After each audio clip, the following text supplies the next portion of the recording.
I'm James Day, General Manager of KQED in San Francisco. The program you're about to see deals with a subject which is controversial, delicate, and to some downright unpleasant.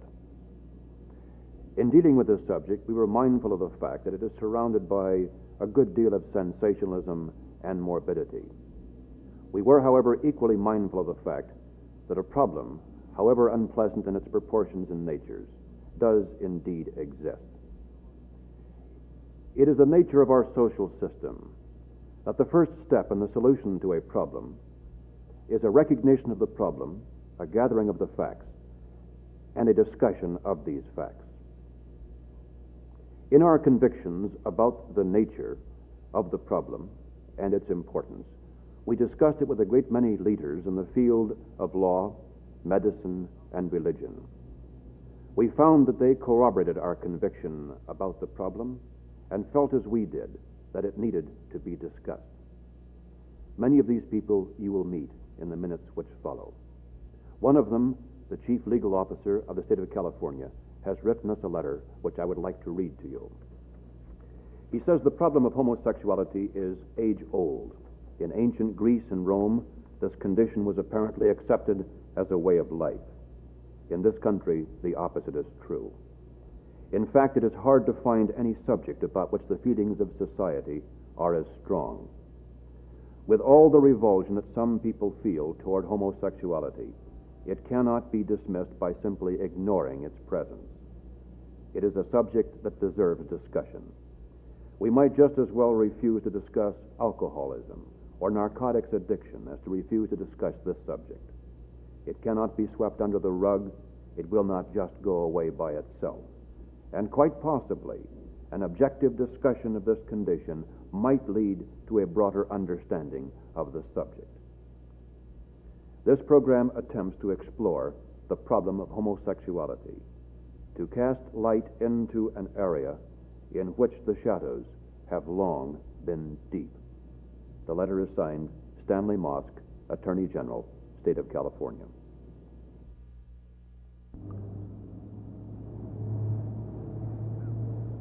"18% of all American men, for at least 3 years during their adulthood, have as much or more sexual experience with other men as with women." That's the estimate given by Dr. Alfred Kinsey in his book, Sexual Behavior in the Human Male. In other words, approximately 15 million men in this country have or will have prolonged homosexual histories. When this fact about a person becomes known, he is in truth rejected.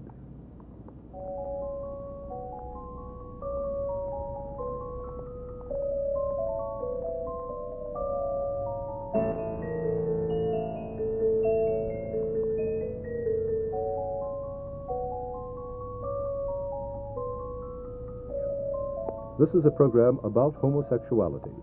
What causes it? Is there a cure for it? What does the homosexual say about his condition? What does society feel about the homosexual?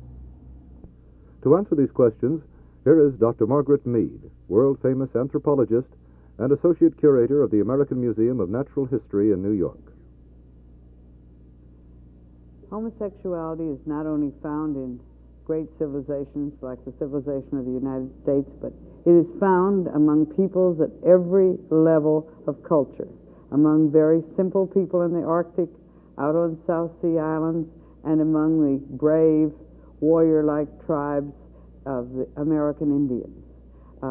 It was found in ancient societies, and there are also some societies where homosexuality is virtually unknown. I myself worked with one group in New Guinea where there was not a single individual who showed any signs of identification with the opposite sex, and where the people themselves did not recognize homosexuality at all.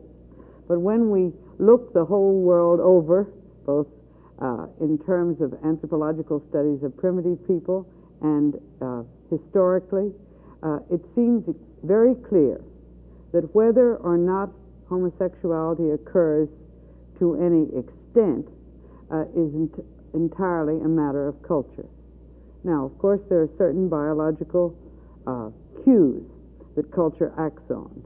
Human beings, like all young mammals, are playful, and a kind of sexual roughhouse and play is one of the things that characterizes young mammals everywhere in the world. So there's a kind of playful homosexual behavior that is found in a great many societies and that we can think of as a prelude to courtship and later mature mating. Then also there seem to be a small number of people, not very many, but a small number, who are born with a definite physiological bent towards identification with the opposite sex. And they occur in almost every society, but whether they do anything with them or not is entirely a matter of culture. But they give cues. If you had one man in the society that would rather act like a woman, dress like a woman, then many others can follow his example if they wish to. And finally, and this is probably more responsible in high civilizations, as soon as a culture begins to discriminate between individuals, and any woman isn't the same as any other woman, and individuals can be seen in terms of their temperament and personality, you will also get formation of relationships that's independent of sex. And this is characteristic of sophisticated high civilizations where personality matters. Now, beyond that, a society may approve of both male and female homosexuality. It may approve of one and absolutely forbid the other. There may be regular expected roles for the homosexual, so that the women will look at small boys and say of particular ones, probably when you grow up, you're going to be a transvestite. There are American Indian tribes where the transvestite, who can do everything a man can do and everything a woman can do, is regarded as superior to either the heterosexual man or the heterosexual woman. And there's one American Indian tribe where pairs of men, quotes, marry each other and even pretend to have children. So that throughout the world, whether it's a question of the relationship between teacher and pupil, as in ancient Greece, or between pairs of young warriors, or whether, as among some of the Siberian tribes, all religious practitioners, both men and women, were transvestites, we find that it's society that patterns homosexual behavior. It's society that tells young children that these are possible roles or impossible roles. And it's society that treats the practices of homosexuality or the identification of an individual as only interested in playing a particular homosexual role. It's society that treats these either as sacred or profane, as preferred or as criminal. It's society that turns those individuals who either by physiological bent or by a psychological experience in childhood, or sometimes by occupational choice, because a religious choice or an artistic choice, prefer exclusive or partial homosexual practices. It's society that says that this is either good or bad behavior. And equally, there are societies that are so aggressively heterosexual that they deny to individuals even warmth or tenderness or friendship towards their own sex. So that if we look the whole world over, with all that we know about people at each period of history, we have to say that homosexuality is a potential of human beings. That human beings are deeply bisexual, and bisexual at different periods in their maturation, and whether the society is going to assign homosexual behavior to adolescence or to adulthood, as appropriate for some men and no women, or some men and some women, or taboo it all together, or treat it as a crime and condemn those individuals with homosexual propensities to living a life as exiles and criminals. This is entirely a matter of culture. Society has set up the way sex is to be lived, and it is within the power of each society that is able to change any one of their attitudes towards this question as they wish. The role of the homosexual is established by his society. How prevalent is homosexuality in our society? What do we know about the causes? What is a homosexual? Here is Dr. Carl Bowman, former director of Langley Porter Clinic, past president of the American Psychiatric Association. I have been a psychiatrist for 45 years and have spent a good deal of time studying problems of homosexuality. At one time, I carried out a 4-year research on sex deviation for the state of California. Even a simple question like, what is homosexuality, is hard to answer.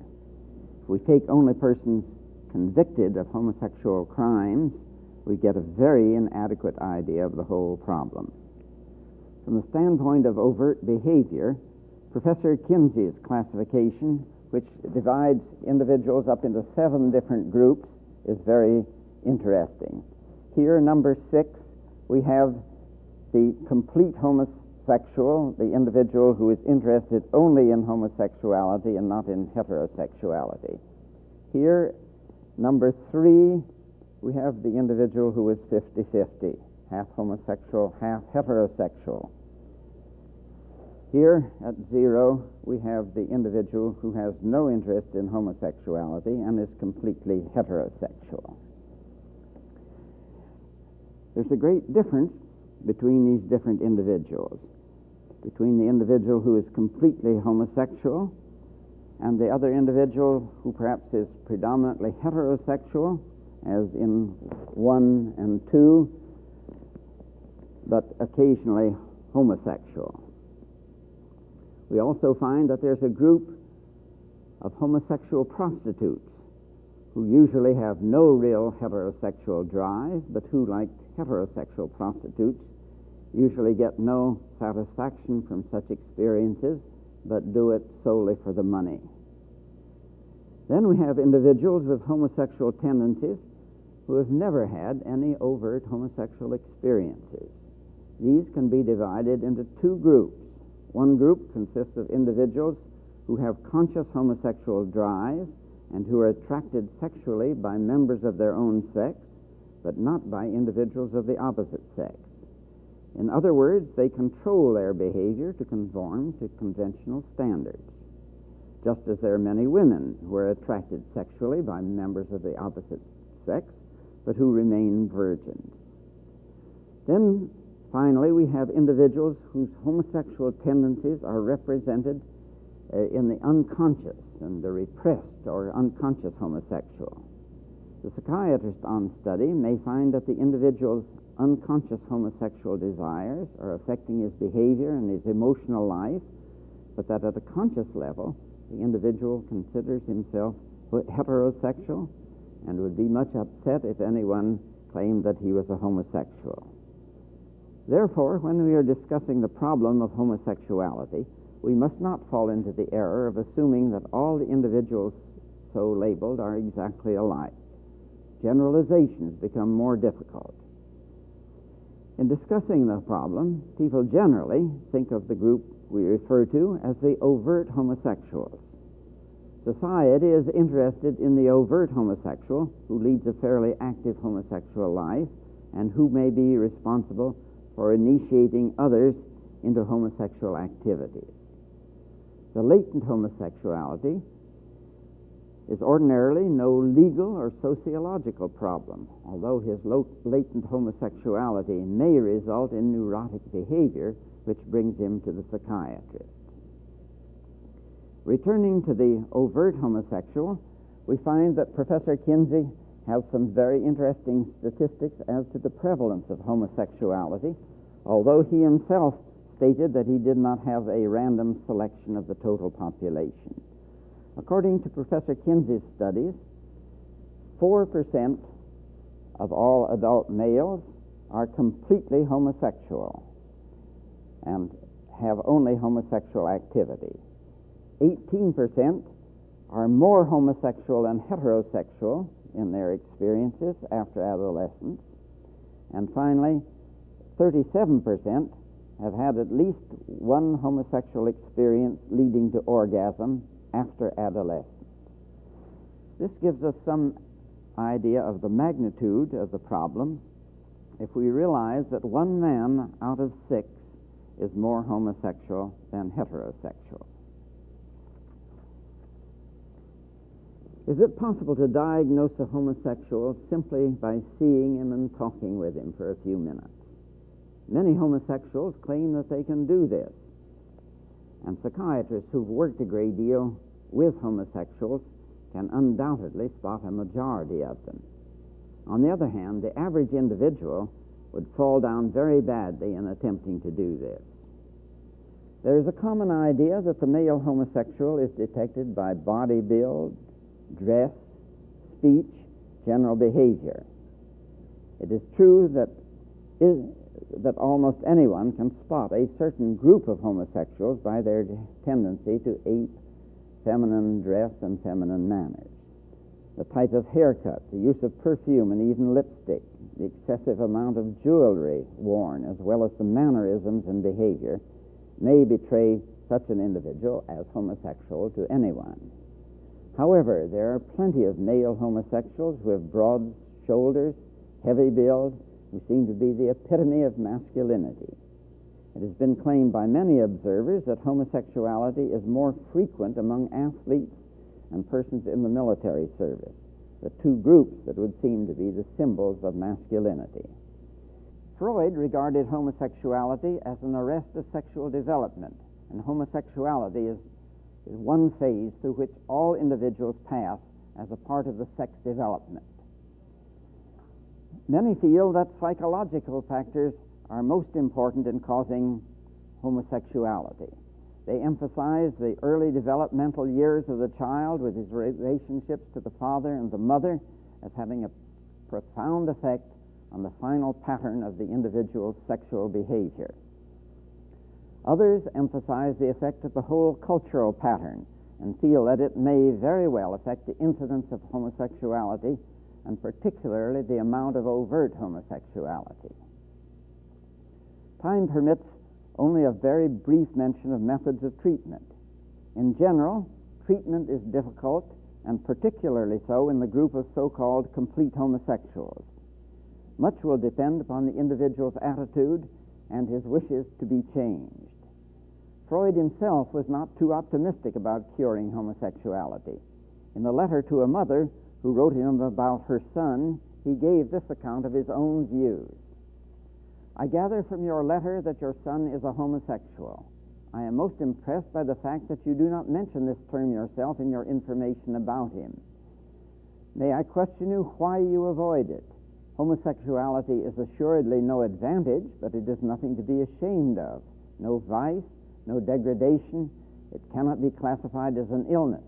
We consider it to be a variation of the sexual function, producing a certain arrest of sexual development. Many highly respectable individuals of ancient and modern times have been homosexuals. Several of the greatest men among them, Plato, Michelangelo, Leonardo da Vinci, and others. It is a great injustice to persecute homosexuality as a crime, and a cruelty, too. If you do not believe me, read the works of Havelock Ellis.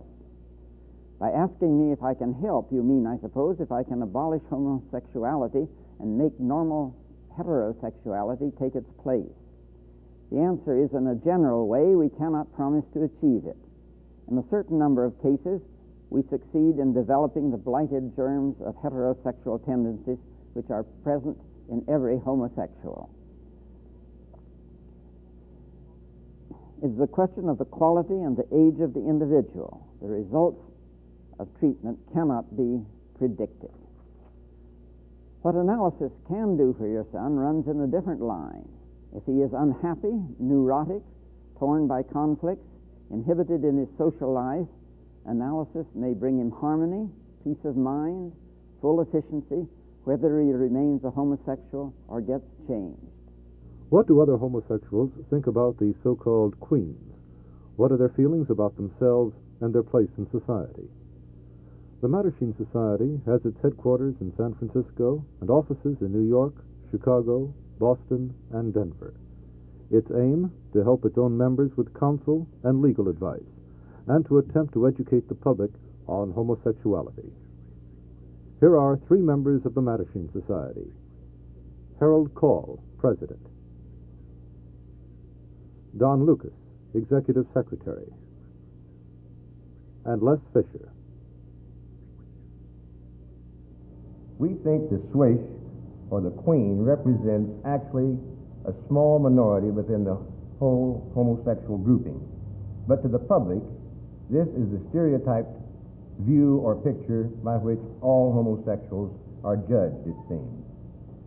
These people actually, in most cases, are not even liked by the rest of their homosexual brethren because they have perhaps rejected themselves and they feel that society has rejected them. To dispel part of this stereotype picture, we've formed the Mattachine Society, which has as its purpose work in education, research, and social service in this whole homosexual problem. The word Mattachine comes from the language of Provence in southern Europe. It actually means little fool. The Mattachines in the medieval ages were the court jesters, the clowns, the soothsayers, the teachers, prophets who stood behind the throne and could often speak the truth in spite of stern consequences. The purpose of the organization is to publish a magazine, to hold public discussion forums, and to educate and to aid homosexual individuals and in groups in various ways. It's not a pen pal organization, nor is it an organization for homosexual contact. We are calling for a change of law because we know the number of homosexuals is large. Speaking of the number of homosexuals here, it is a common misconception, I believe, that the homosexual is congregated in such large cities throughout the country as New York, San Francisco, etc. But I think that we can safely say that a homosexual is found everywhere, in every small community, every rural district throughout the country, because we receive letters from such places as Encampment, Wyoming, Chapel, Nebraska, Old Hickory, Tennessee, all of those places. And many of these letters that we receive show that the individual there is looking for assistance with a particular problem, a personality problem that he has. Incidentally, protecting the young is one of the important planks in the Mattachine platform. We know that laws serving that purpose must always be enforced in this country, in our cultures. Les, do you think marriage is good or bad for homosexuals? There's a cover-up, for instance. Well, having been married myself, I would like to say that I think that a good many homosexual people would not be homosexual had they have had a heterosexual experience early in life. But I certainly wouldn't recommend it as a cure in any way, shape, or form for homosexuality. Well, would this bring about a, shall we say, challenge to a girl, for instance, to change a homosexual, do you suppose? Well, many girls undoubtedly have felt that challenge, and some have indicated that homosexuals are wonderful escorts because they are very thoughtful partners and considerate in being out on dates and so on. The homosexual as a security risk is another thing that is of great concern to us, and here again we believe that it's the law itself, public attitude, and the stigma that exists against homosexuality which does, in some instances, make a homosexual a security risk. By and large, if these laws were changed, we'd find, I think, that the homosexual is no different than anyone else, except perhaps in his choice of a love object. He desires the same kind of rights to live his life freely and without interference, to pursue his happiness as a responsible citizen, and to receive the benefits of constitutional rights, due process, and protection of the law that all of us enjoy. Benefits and protections of the law. What law? In what state? Here is Mr. Albert Vendick, lawyer and lecturer at the University of California. A basic, though little realized fact, is that the statutes in this area, for the most part, are not aimed at homosexual activity as such. but rather they are aimed at certain sex acts, irrespective of the gender of the participants. I am not primarily concerned here with offenses, whether homosexual or heterosexual, involving children, or those enacted forcefully, or those done in public view. I am going to limit my concern to laws governing private adult behavior between mutually consenting persons who are adults. With respect to this area, the basic fact is that the laws which have been aimed at controlling such conduct are and have proved to be unenforceable. Most of our states have statutes which punish as criminal a wide variety of sexual activity, adultery, for example. But these statutes are largely dead letters because they are unenforceable. Since Kinsey pointed out, for example, that 1/2 of all married males at some time during their lives commit adulterous acts, we should, were we to attempt to enforce these statutes, be confronted with the probability that our country would have to be turned into a jail. Now, what sorts of acts do the statutes in question aim at? Nearly all of our states have laws which punish sexual activity of an oral genital nature and sodomy. Now, of course, these acts may be performed by married couples, and it is a fact of some interest that married couples are frequently urged to engage in such activity by the many marriage manuals which are widely available today. In addition to married couples being capable of behaving in this fashion, almost any other conceivable combination of human beings may also. The penalties in this area for such activity are extremely severe. In maximum terms, they range from 3 years to life imprisonment, and frequently, where persons are convicted of such offenses, they are required to register with the local law enforcement authorities and to stay registered, and to re-register upon every change of address. These laws are frequently incredibly self-contradictory and totally irrational. For example, in Ohio, oral genital sex acts, if they are engaged in by females, are perfectly legitimate. If they are engaged in by males, they are criminal. If they are engaged in by married couples and the female partner is active, a crime is committed. If, on the other hand, a married couple engages in this activity, but the female partner is passive, again, the activity is perfectly legitimate. And Ohio is no exception, nor is it in any way unusual. Clearly, if we were going to enforce these laws strictly, we would turn the country into a police state, if not a lunatic asylum. Happily, the civilized trend is away from criminal punishment of private, consensual, adult sexual behavior. History has shown that these laws do not work to achieve the purposes claimed for them.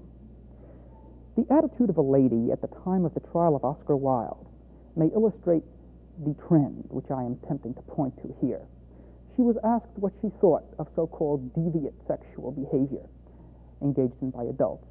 And what she said was, "I don't care what sort of sexual activity adult persons behave in or engage in, so long as they don't do it in the streets and frighten the horses."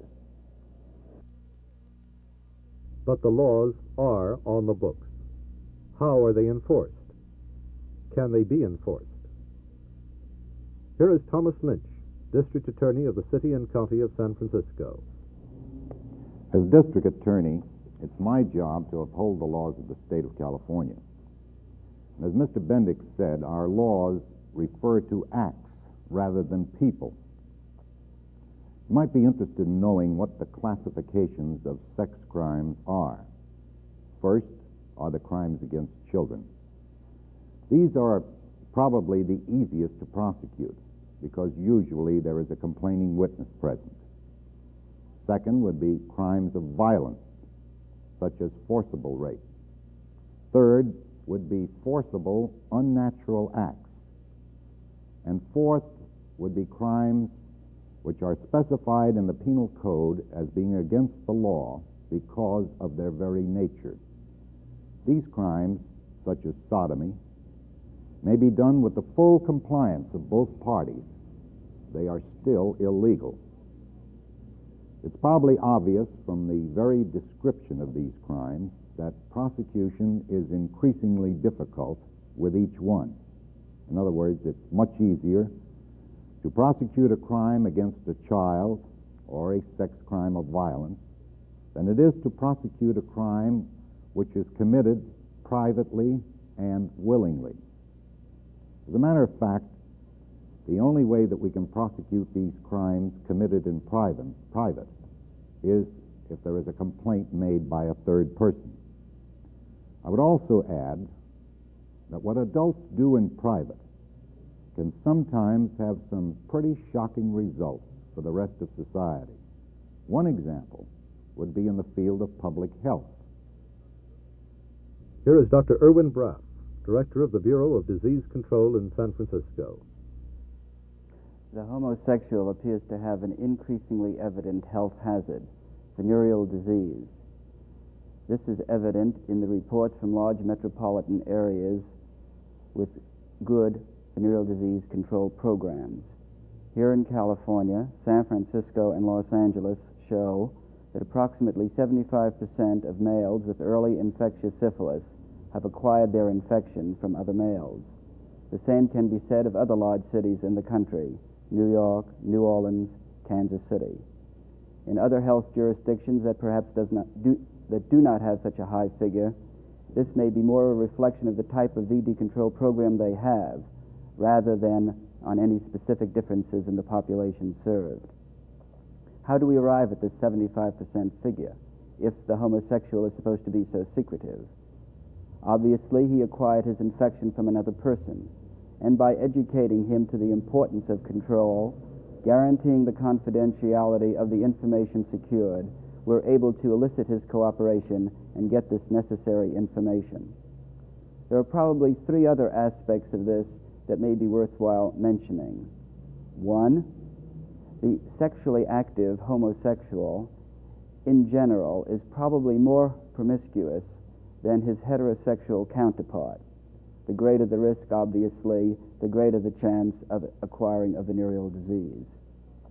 Two, in our education about venereal disease, such as in the military and what have you, we find that men get VD from girls, prostitutes. And this generalization is accepted. And so many men are not aware of the fact that they can acquire a venereal disease from another male. Venereal diseases are transmitted through close, intimate sexual contact, and sexual contact between two men can meet these criteria. Understandably, an infected person is quite willing to acknowledge he acquired an infection from a drinking glass, a towel, but is unable to accept the idea that the partner of the previous week gave it to him. Third, we find that the heterosexual frequently use a device which, although sold for the prevention of disease, it is its associated contraceptive powers that makes it acceptable. The homosexual does not have a similar motivation in his sexual activity, namely control of conception. I would like to stress that departments of public health are concerned primarily with the control of communicable disease. I would like to remind you that a venereal disease is not illegal, nor does it necessarily have to be acquired through illegal acts. Therefore, health departments have to be non-judgmental in their activities. The confusion reigns in the legal circles, psychiatric circles, sociologic circles concerned with the problem suggests we have no alternative. By education, confidentiality of the information we have, we hope we can do something about the situation. As you would expect, there is disagreement about the laws relating to private sexual behavior, not only among the public, but among those concerned with the business of law. Let us hear from two of these men. Representing the retaining of legal sanctions against these acts is Mr. J. Albert Hutchinson, formerly with the Attorney General's office and presently practicing law in San Francisco. And against retaining these laws, Mr. Morris Lowenthal, San Francisco attorney, who has debated these issues often with Mr. Hutchinson before the California Supreme Court. Mr. Hutchinson. As indicated in my introduction, my interest in this subject is derived from my experience as a public officer and, of course, as a parent. At the present time and frequently, the subject whether these laws or perhaps any laws should be changed comes up for consideration. It is good that we reconsider these things from time to time. And my point of view is to urge that there be no basic change in the existing laws. I am not concerned with the kind of punishment, but I am interested in seeing that there be on the statute books a declaration against this type of conduct. These laws do not work against any group of people or any kind of person. They are against acts by whomever committed. These acts are unnatural and can have no proper purpose except the self-gratification of the individual. To prohibit them would be desirable both for the individual and for the society. History has shown, I believe without question, that a society which recognizes and tolerates activities of this kind freely necessarily corrodes in other respects. Therefore, if we do not declare these acts to be wrong, unlawful, which is the only way we can do it in our country, there is no standard for private conduct and for the youth who are growing up and getting their point of view for their future conduct. As to enforcement, it may not be possible in many cases to enforce the law, but you must not forget that law is enforced by the people themselves, and the vast majority of people will obey the law because it is the law. We do not tolerate self-indulgence in other fields, even though on the face of it it might not hurt others. Narcotics is a good example. I believe that we should have on the books a prescription against this sort of activity. It can lead to no useful end to tolerate it, and we will simply reduce our moral standing, our moral determination, by taking the statute books and putting the crimes that are so described aside. That by itself amounts to almost an approval.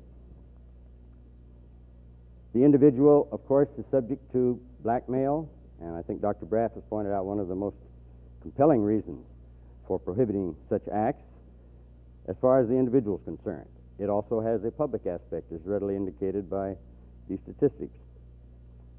We would prohibit people from doing perfectly lawful acts, perfectly moral acts, if there was a danger of infecting others because they themselves were in a position to infect others. There's another point of view, of course, and Mr. Lowenthal will present that. Now, Mr. Hutchison has debated this subject with me on several occasions and is repeating many of the fictions and myths that we've heard on this subject for many years. And it's about time we looked at the practical side. He indicates himself that it is impossible to enforce the laws, and you've heard from some experts as to why. Because, first of all, there are a vast number of Americans involved here. The minimum number, it's estimated, would be 10 to 15 million in America. Actually, Mr. Kinsey at one time testified to a legislative committee that 46% of the United States population has had some homosexual experience in their history.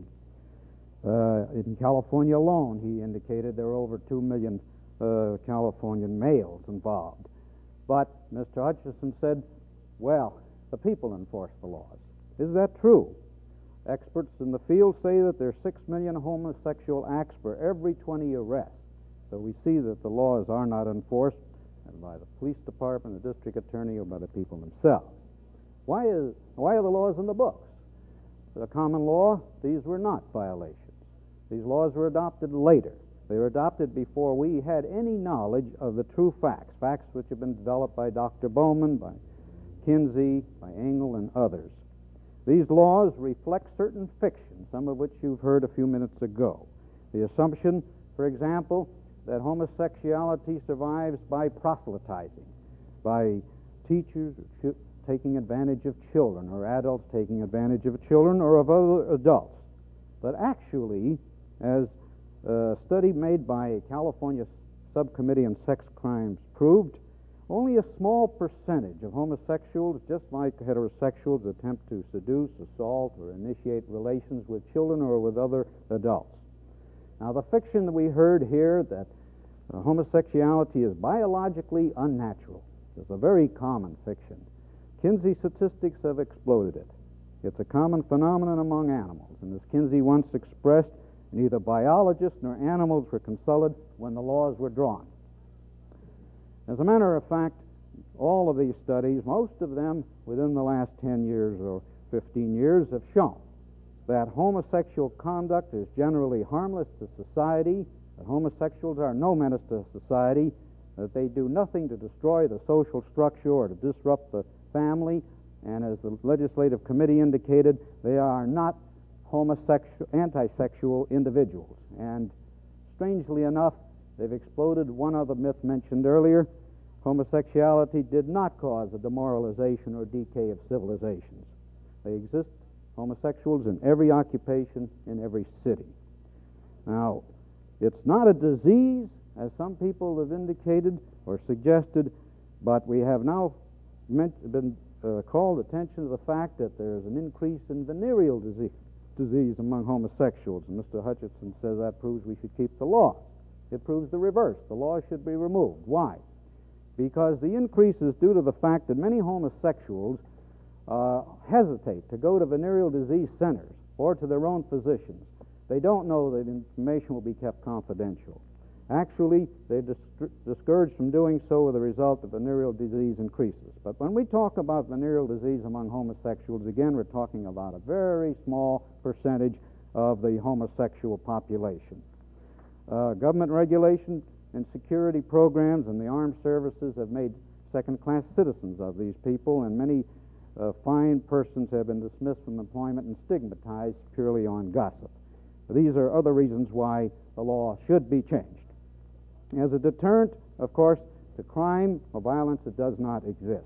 The laws don't reduce the number of homosexuals nor the number of homosexual acts. As to the moral code, there again, Mr. Hutchinson is confusing, as the law does, sin, morals, and crime. The code is a mere codification of prejudices and superstitions and ancient taboos that no longer exist. The chief argument, however, against these laws is that there's a great deal of blackmail, entrapment, coercion of individuals.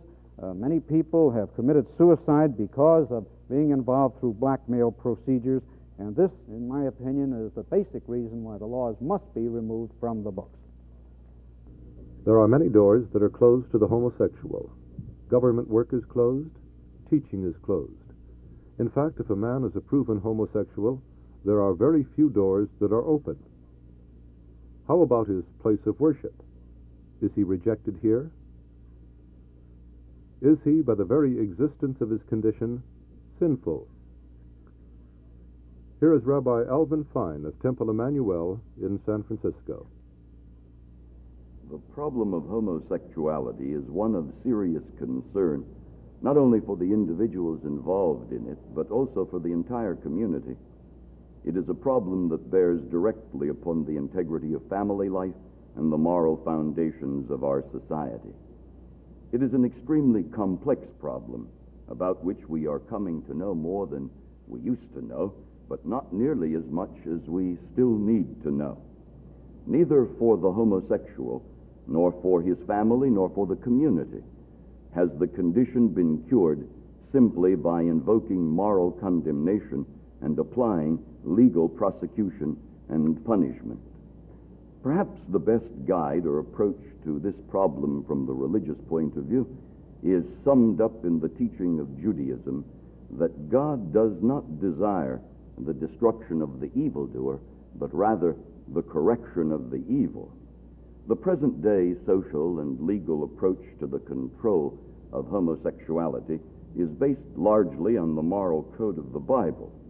It is my opinion that although the underlying morality or moral precept remains the same today, there are significant and enlightened changes in our attitude toward the homosexual and our approach to the problem of homosexuality. The biblical and post-biblical law regarded homosexuality as immoral. It was, therefore, simply an evil to be punished. There was no basis then for considering the problem as one involving a form of pathological behavior. In brief, it is my interpretation of Judaism that homosexual practice is still held to be immoral, but moral problem that it is, we should regard and treat it as a psychological illness rather than as a crime subject to legal prosecution and punishment. Finally, I would say that whatever solutions or remedies we seek and adopt in the treatment and control of the condition of homosexuality with our increasing understanding of it, we must be sure that those remedies and solutions should not only preserve the moral integrity of society, but they should also be based on an enlightened moral concern for the individuals caught up in the problem of homosexual behavior. The Right Reverend James A. Pike, Bishop of the Episcopal Diocese of California and member of the Bar of the United States Supreme Court. Of course, from the point of view of the Church, homosexual behavior is not good or desirable, nor God's fulfillment, the intended fulfillment for man. And hence, traditionally, it has been in the category of sin. But we've learned much more about human behavior through the aid of the psychological sciences and psychiatry and psychoanalysis, and we recognize that very, very often this behavior is compulsive. That is, it is not the exercise of a free decision-making. It is rather something that is brought upon one without the capacity of freedom. And there can be no sin unless there is freedom.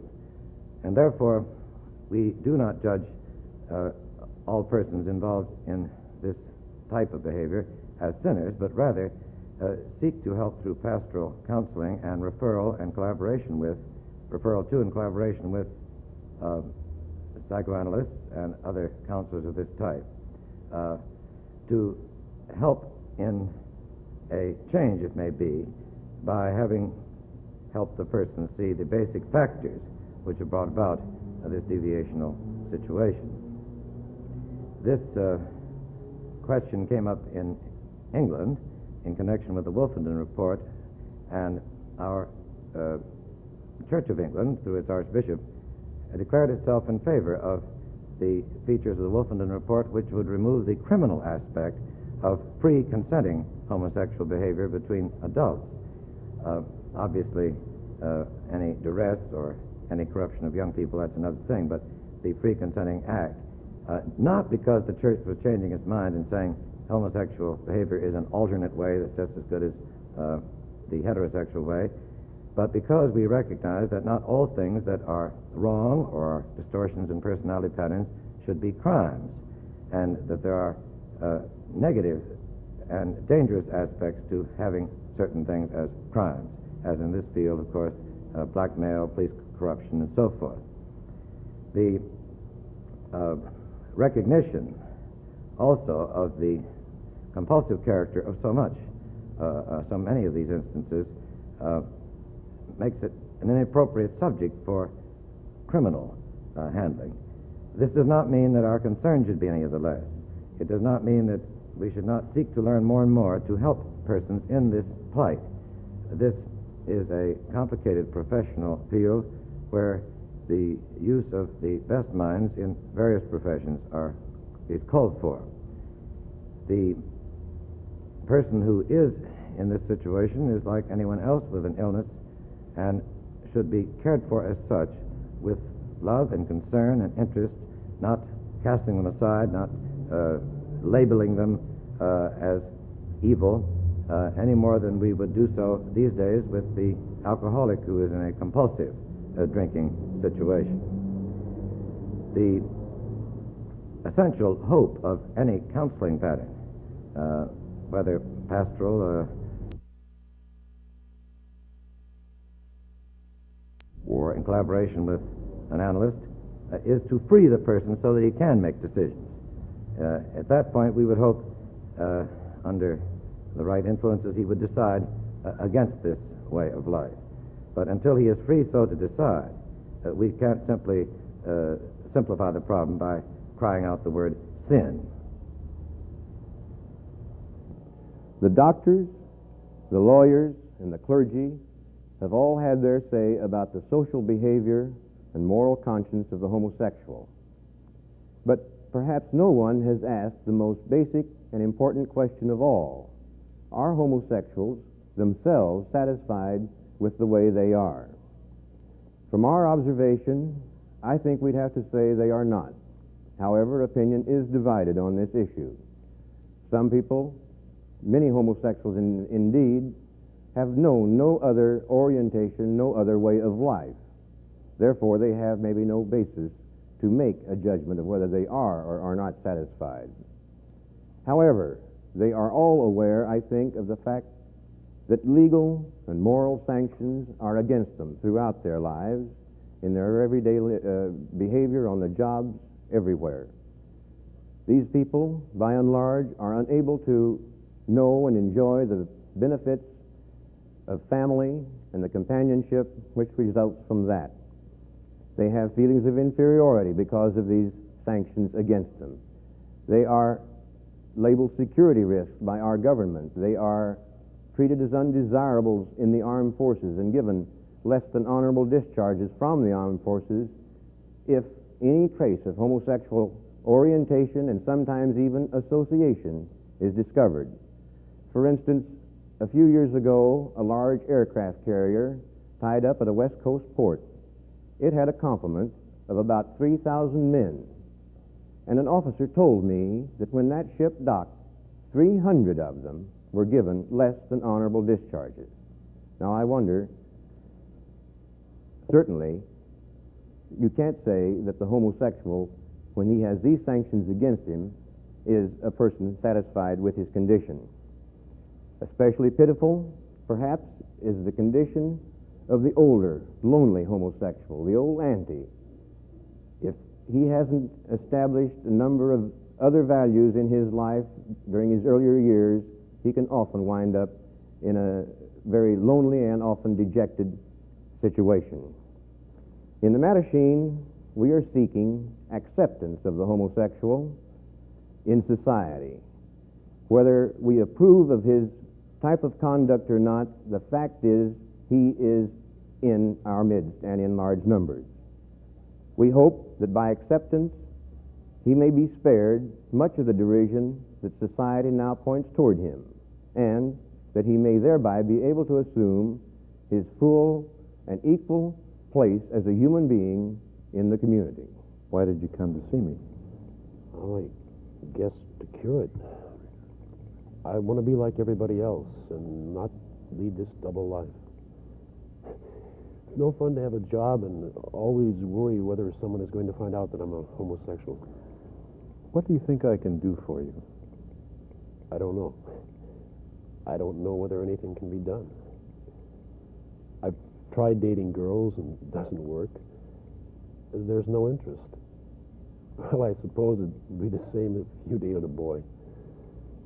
The trouble is, I just can't visualize a cure. This thing seems too much a part of me.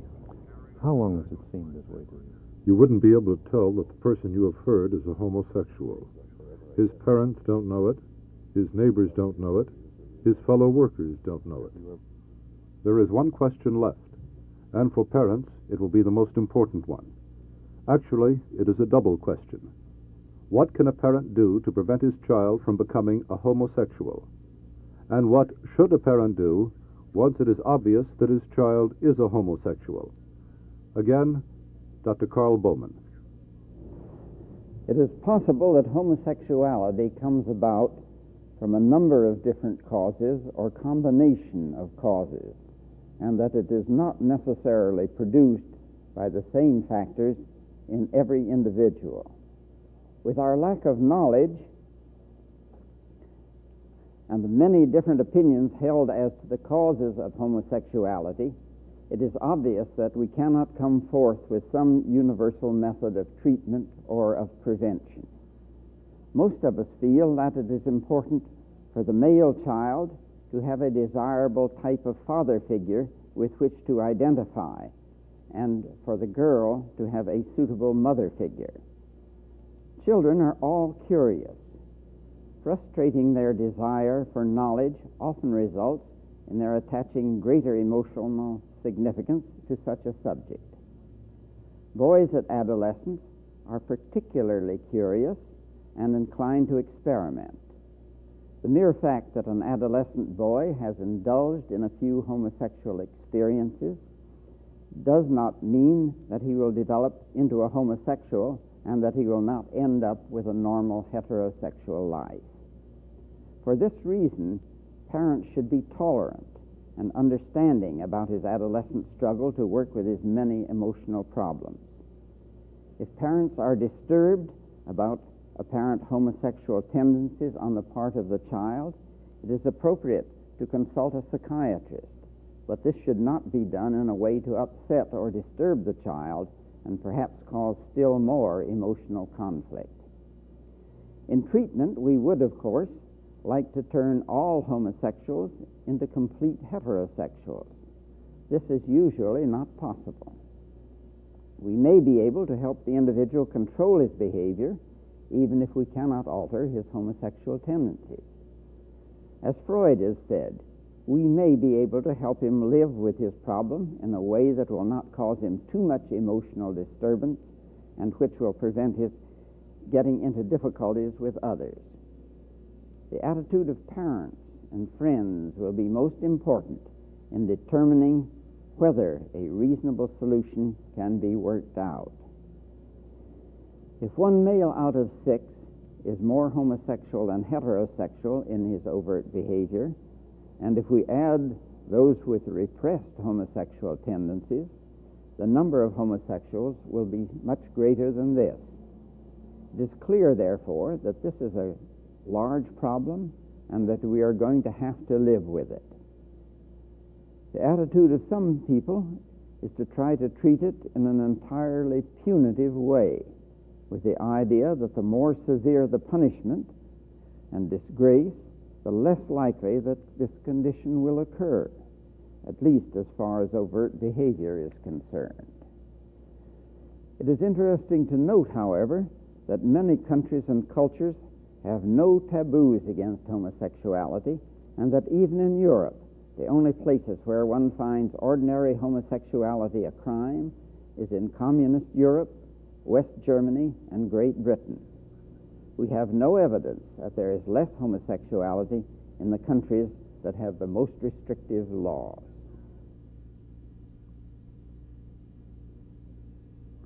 These are the rejected, millions upon millions, a few of them satisfied, many of them desperately unhappy. We have brought you some of the facts and presented some of the arguments.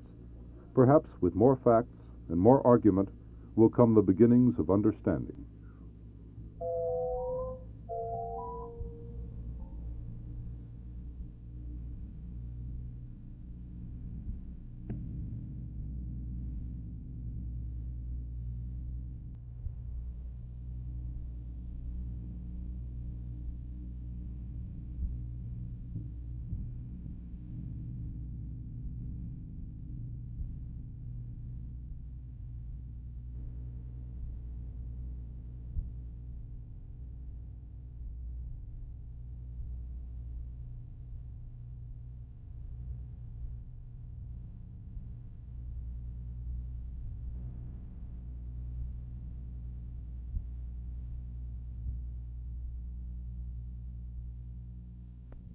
This is NET, National Educational Television.